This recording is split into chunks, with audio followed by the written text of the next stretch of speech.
Shalom, peuple de Dieu. Shalom, nous sommes aujourd'hui dans la joie de vous présenter nos invités d'aujourd'hui. Nos bien-aimés, nous avons ici la sœur Divine.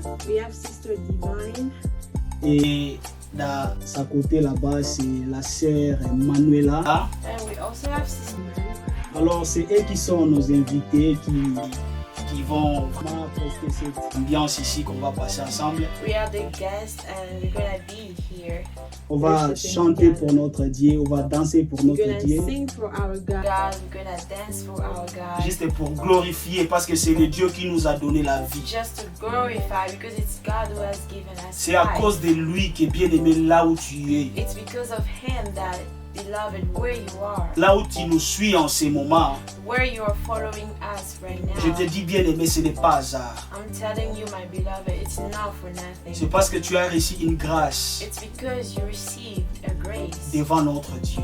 in front of our God. Alors je t'invite maintenant, So I'm inviting you right on now. va chanter ensemble, We're gonna sing together. on va danser, We're gonna dance. on va élever notre We're Dieu, gonna lift up our God. on va We're glorifier gonna glorify parce our God qu'il mérite ça. because He deserves it. Amen. Amen. Ici, Okay, we're parce gonna que- start right now. Parce qu'on va faire live. Okay, because we're doing it live. Yeah, on va faire ça directement avec vous. Je vais voir comment on va chanter. puis on Okay, va we're faire. gonna do it together.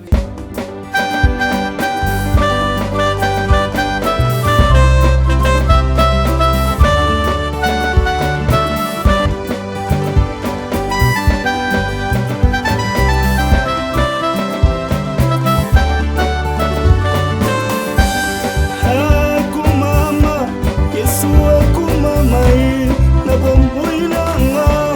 Akumama, Yesu akumama, na bombo inanga.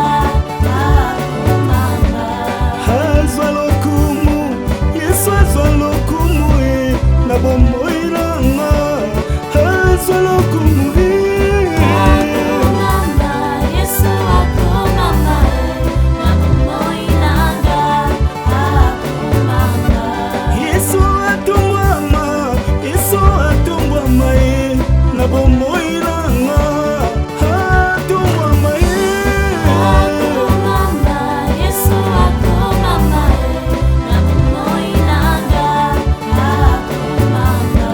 ngai oyo nazala lisolo ya kobeta nzambe na nga, na oyo ozosala mpo na nga tolekela mayele na nga, yango nalobi akumama, Yesu akumama, mokolo lelo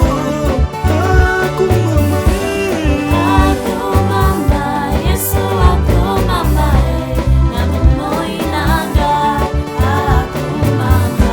ngai oyo nazalaka nazanga ntina, nalingaka te kokufa, nazimia mama na nga, obokelaka ye maladi ya kanser, nyonso mpo baboma ngai mwana, mpo bamonaki etwale na nga, lobi na moi ekozala na tine, na se na moi oyo akumama, Yesu akumama ye, na bomoi na nga, akumama. Yesu akumama, na bombo inanga. Tombola Yesu oyo abongi na lokumu, soki oza na pema lelo eza grâce ozwi mpa Nzambe. Atungwama, Yesu atungwama, na bompoi nanga. Atungwama,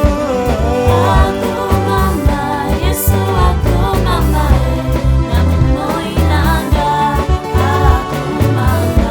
lelo tomoni Manuela na Divine baye koyemba, batombola Nzambe na lola po apesi